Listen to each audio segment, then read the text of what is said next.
This is Mikebot V2. It's an AI chatbot that's embedded right into my blog.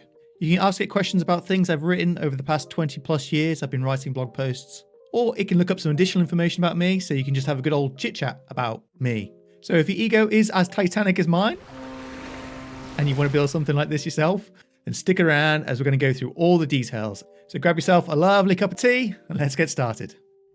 So the keen-eared amongst you would have noticed that I said the word Mikebot V2 in the intro. That's because the first version of this was actually built back in November of last year, and I built it using the OpenAI's Assistance API. So if you're not familiar with this was, I'll get to that in a minute, was an API that was pretty cool. What it allowed you to do is to very quickly and easily build chatbot assistants like the one like Mikebot on my blog.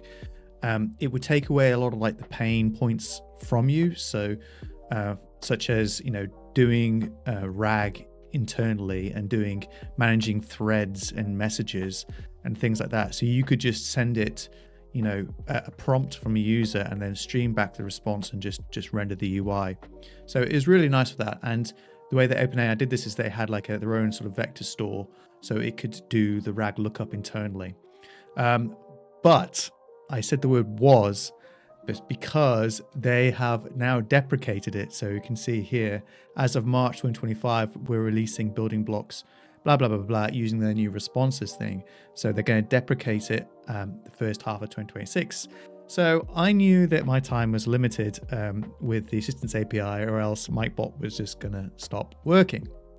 Fortunately, though, Convex came to the rescue just in time with their new component, the AI agent component. Now, I've got a lot to say about this because it is a big component with lots and lots of things that you can do with it and lots of options and settings and stuff. But I'm going to save a deep dive into this for another video. I think for now, I just want to talk about the Mikebot and how I leverage some of this component to do what it does. So just quick overview though, the component basically just does what the OpenAI's Assistance does, except for the RAG part.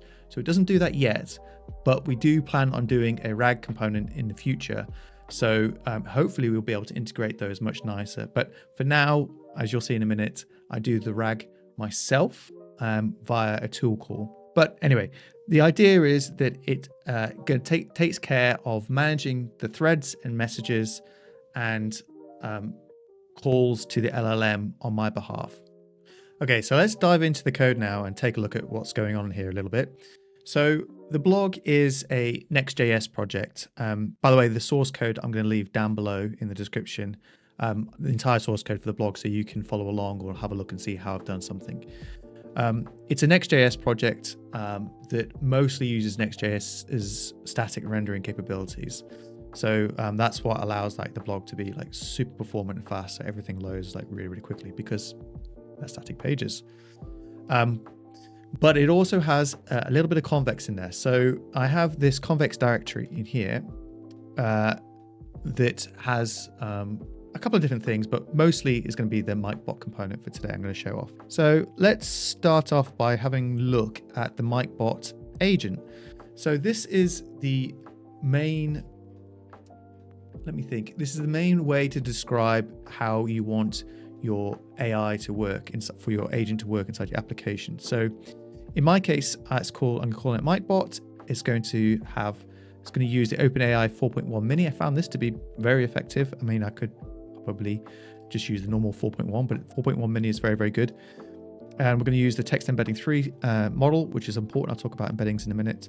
And then these are the instructions. I won't go through all of this, but it's basically me just explaining, kind of truly trying to encourage it to use the tools that I provide it to do things, and a little bit of information about me, but also tell it that it can like look up me, more information about me. Oh, and also tell it to respond. That kind of response that I want it to be is like humorous but knowledgeable tone. And down here we also have the max steps, which is to prevent the agent from calling too many things or getting stuck in a loop. We just limit it to have only 10 steps.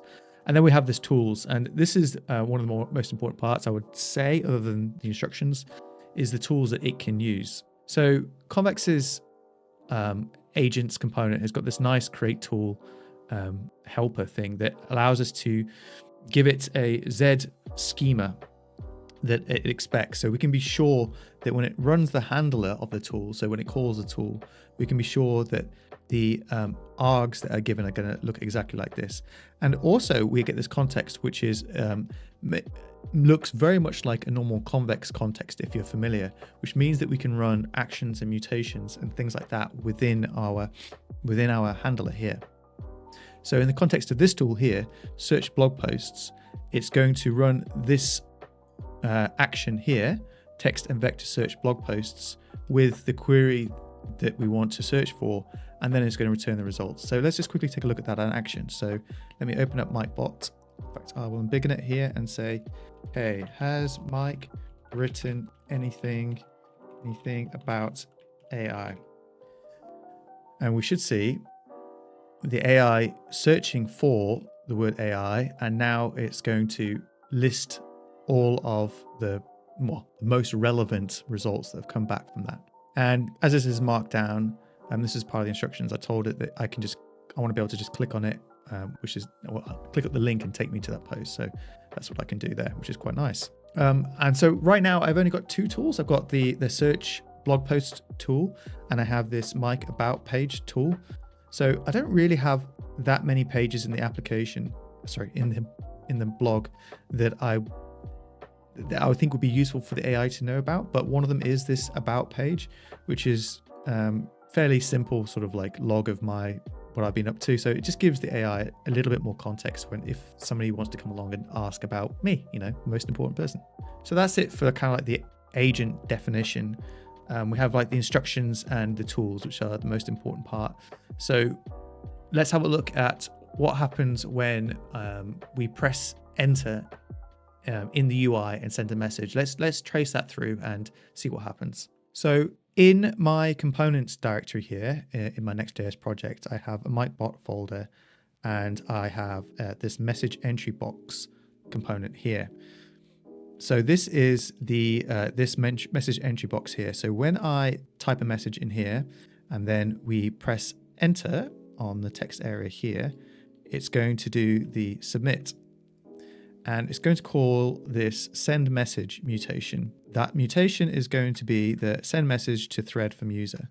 Now, this optimistic update stuff is a really nice little helper that's baked into the Convex Agent component, that what's going to do is when I press a message, okay, tell me a story, it's going to immediately insert it into the local version of the query results. So we immediately see my results, my query right there, like that.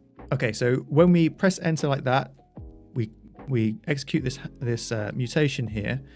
And what we're going to do is we're going to pass in the thread ID, the user ID. So each user is obviously going to want their own chat session with Mikebot. So we get given a anonymous user when we visit the blog. You don't have to log in to be able to see Mikebot. You just get given an anonymous user. So that effectively the authentication for the user is just the user ID, but it doesn't really matter for this purpose. There's nothing really secret here, but I just wanted to have a way to segregate the users. And then the other value of pass is the message. Now, rather than just passing a single string as the message, I am doing this create user message JSON, and I'm passing, and it's creating a stringified of a JSON object, which is going to contain both the message and the current URL. So this is important because I wanted to provide some ephemeral context for each and every single message. So that means that, for example, I can go on a blog post here, the missing piece of AGI, why self-doubt matters, and I can ask it a question with the context of what I'm currently looking at. So I say, what am I looking at now? There we go. So it says, you're currently looking at a blog post titled The Missing Piece of AGI, Why Self-Doubt Matters. So it's aware of the context of what I'm looking at. So it means I can have a conversation about the article if the user wanted to. So that's why the message is actually going to be a JSON object rather than just the message itself, because I want to provide that extra context. So now let's just jump into the actual mutation itself. So the API Mikebot mutations, send message to thread from user. So let's have a look at this. So the first thing I do is I validate that this thread can be viewed by this user. I mean, this is because we're not really strictly authenticating. This is kind of like a minor. So if you were to find somebody else's user ID, then you'd be able to view their threads, but it's not that critical. But then after we've done that, we're going to use the Mikebot agent that we saw before here, that we defined here at top level. And we're going to say save message, and we're going to pass it the thread that it's related to. And we're going to pass the prompt, which is the message that we generate in the client, that's stringified JSON. And we're going to do this skip embeddings. Now, this step isn't going to be necessary in the future, so I might not cover it too much, but there's a comment here that mentions that we need to skip the generating of the embedding of my message at this point, because this is a mutation and not an action. But that's okay, because we do the generating of the embedding in the next step, which is down here, where we use the scheduler to immediately invoke this action, which will actually do the call to the LLM. So let's have a look at that now, this stream story here. So you see here is what I just mentioned just there. We do the embedding, generating of the message that the user just sent, the prompt message, which we pass in here. And then we do the actual call to the LLM. So the Convex agent is hiding this behind the scenes for us, which is nice, behind the streamText function. So what the streamText is going to do is we're going to give it the context, the action context from Convex, and we're going to pass it the thread that this message is going to be for.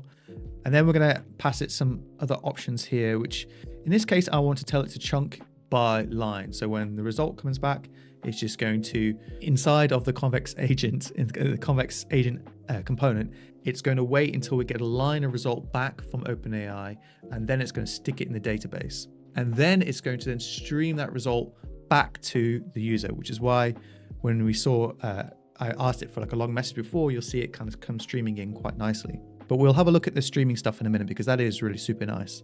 Okay, so that's what happens when you press enter.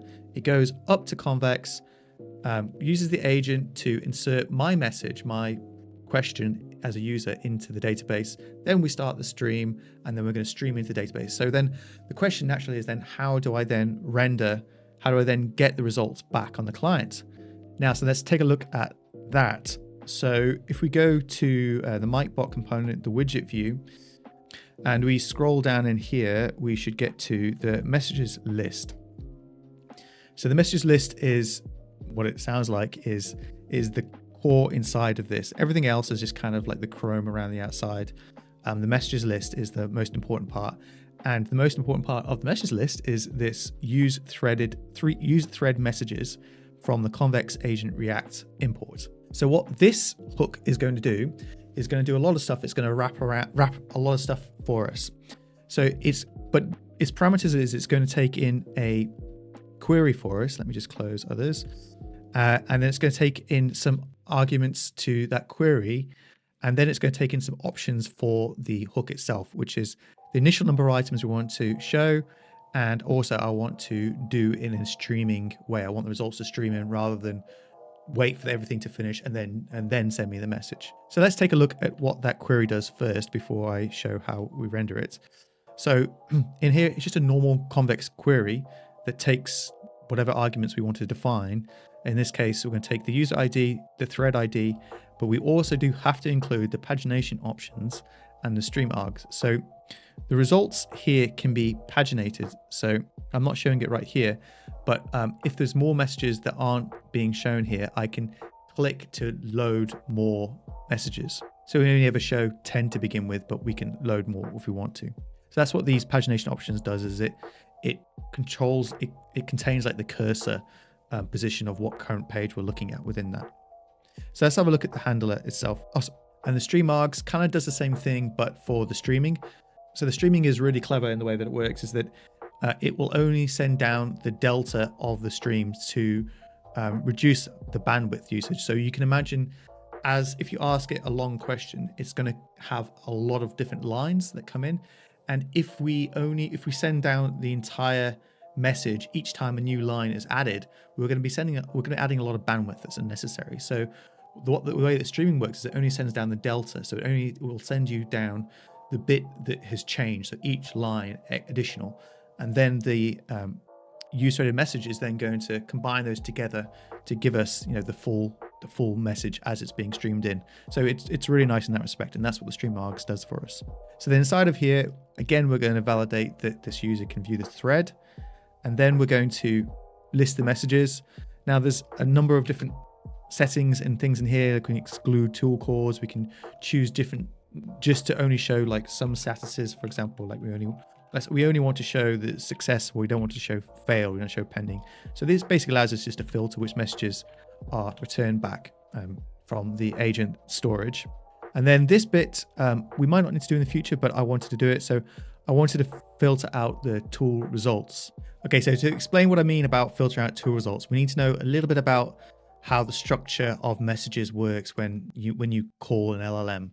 So to explain what I mean, let's pop back into the blog, and I've got it set to localhost now, so just for the purpose of showing this off. So let's ask a question. Has Mike written anything about Australia? So now the Mikebot is going to use the tool to search for Australia, and it's going to come back with a list of posts here. So the way, I'm not sure why it's not linking there. I'll probably look into that afterwards. But the way that works is, let's have a look at the data in the database. So let's go to the data tab. So this is a Convex dashboard, by the way. Every project gets a dashboard, which allows you to see all the data in the database. If you've not used components before, though, this might be new to you. So there's a drop down here, and you can select the component. So you can think of Convex components as like very small Convex applications, like boundaries within your own application. So they have their own set of tables that they can access and they use, but we can inspect those, and we can even change the data in there. So let's have a look at the messages table. So we can see that there's 4 entries in the messages table here. But if we go back to the blog, we can see that we have 1 message here and 2 here. So what's happening here is that there are 2 extra messages. And what are those? Well, let's have a look at what these actual messages are first. So the first one is at the bottom here, and we'll see that its message is, if I expand this one, might be do this. The message is, has Mike written anything about Australia? And you can see that the content is the string. This is that JSON string object, stringified object that we were talking about before, with the current URL that I was looking at when I sent that. And then the next message is going to be from Convex Agent is then going to send a message to OpenAI's LLM. And the LLM is then going to respond with a message. It can choose to either respond with text, or in this case, it's choosing to respond with a type of tool call. So it wants to use the tool search blog posts, and it wants to use the query Australia. And so this is a role assistant. So then the next message is going to be the result from that tool call is going to be returned back as a role tool with the tool call and the tool call ID, which matches what we just saw before, and all of the information. So all of the blog posts, the chunks and everything. So then it's up to the LLM to then make a decision of what it should then reply. So looking at the result of the tool call, it will then show the result. So that's good. Now, when we see on the client, I don't want to show 4 messages. I just want to show what I wrote, what the agent finally came back with, but I also want to mention what the AI used to get to that point. This is a personal choice. I want to show what the agent used. When we do this in code, we can choose to exclude tool calls in here, exclude tool call messages. But what that's going to do is that's going to exclude both kinds of tool call messages, both the tool call itself and the tool call result.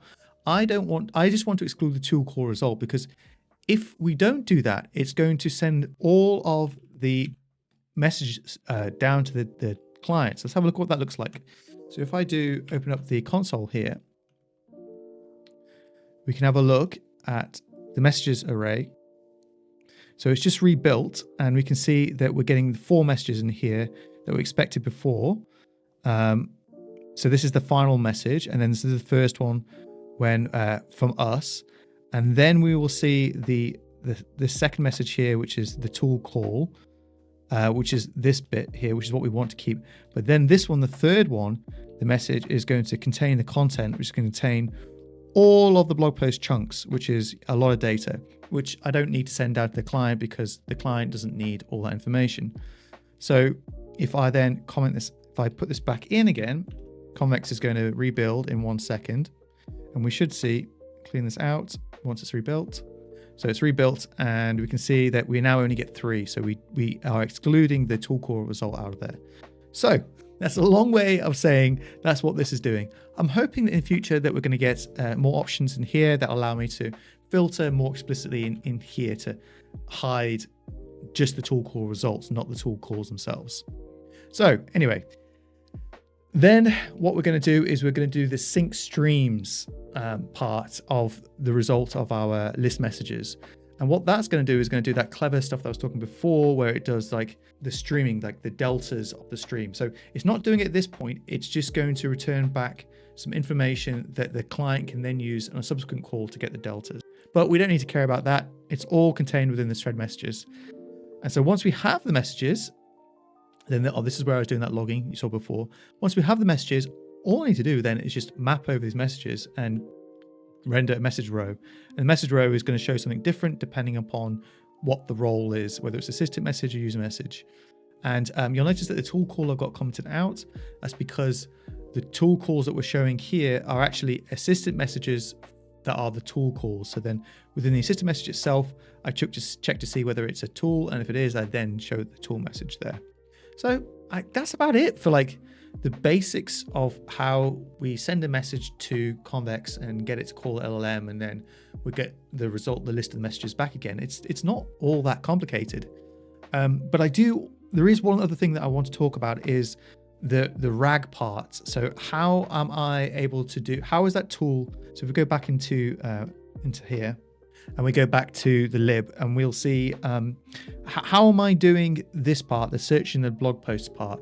So as I mentioned before, this is an upgrade from the Assistants API, and the Assistants API took care of this RAG part for you. So when I asked a question before using OpenAI's Assistant, it would automatically effectively call a tool internally to search its own vector store of posts that I had pre-populated. And then it would do a embedding search and then return the results as part of just a single assistant call. But using Convex, we have to do that ourselves for now, at least. I'm hoping that there's going to be a RAG component for this in the future that takes care of this, but still it's going to be important for me to explain what it is that we're doing here. So the search blog post tool is going to call this text and vector search blog posts.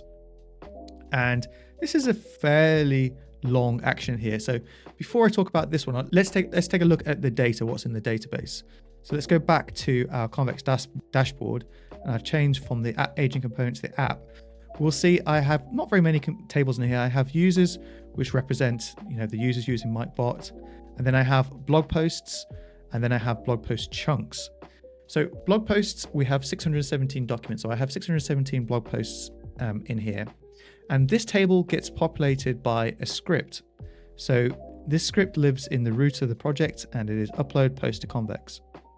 And what this is going to do is when it gets called as part of the CI process, it's going to loop through all the blog posts that are in the blog. This is not a database call, this is just loop through the directory.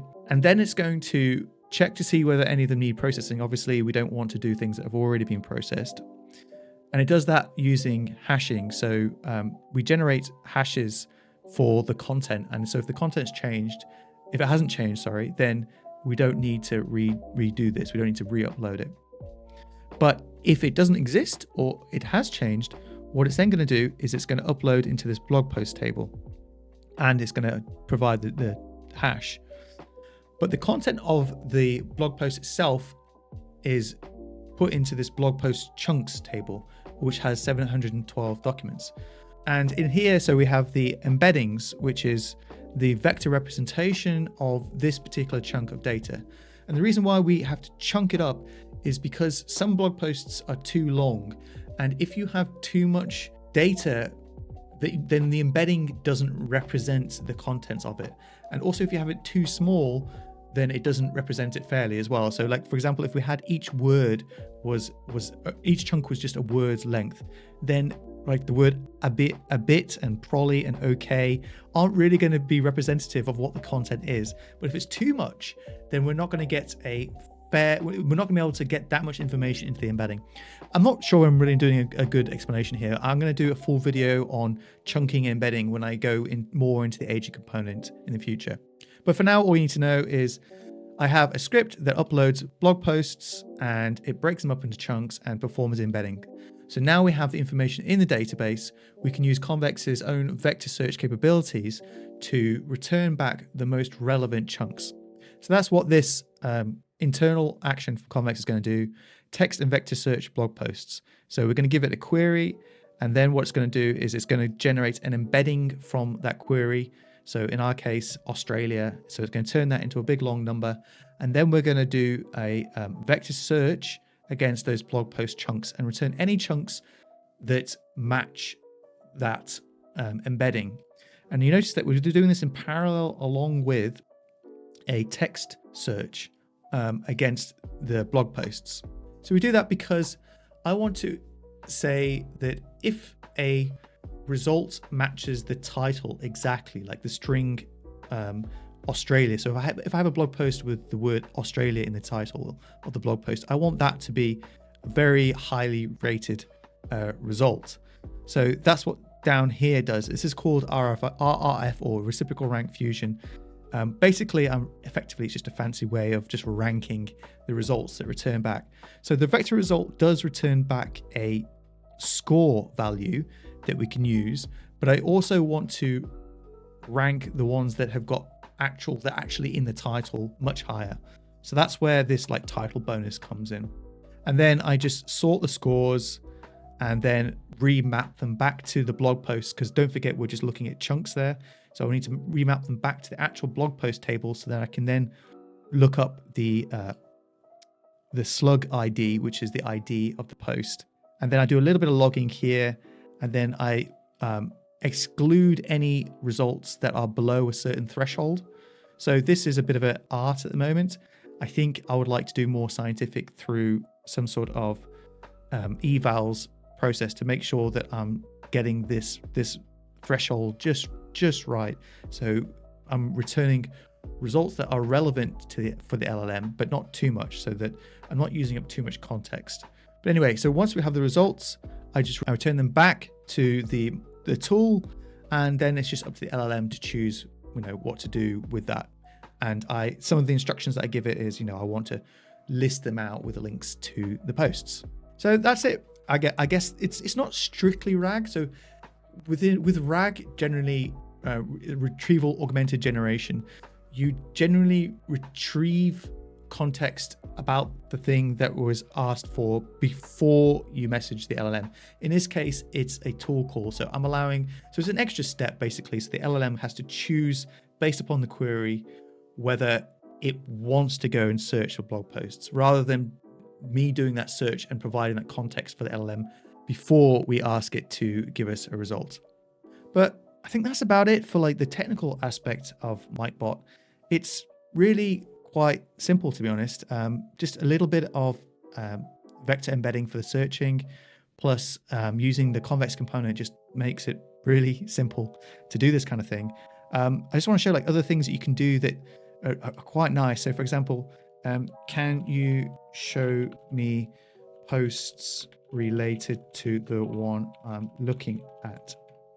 So because it's aware of the context of the page, it can say, okay, let me do a search for other related posts, and it can stream back the results for me, which is really nice. It's more power than you could get with just a normal kind of search result. Oh, by the way, I forgot to mention that I also added a little thing in here that allows me to immediately open up the Mikebot. So if I minimize that and I say, okay, let's search for games, for example, I can ask Mikebot games, which immediately opens it up and puts the search box in there. So I can immediately ask it about the thing that I was searching for, which is kind of a nice feature.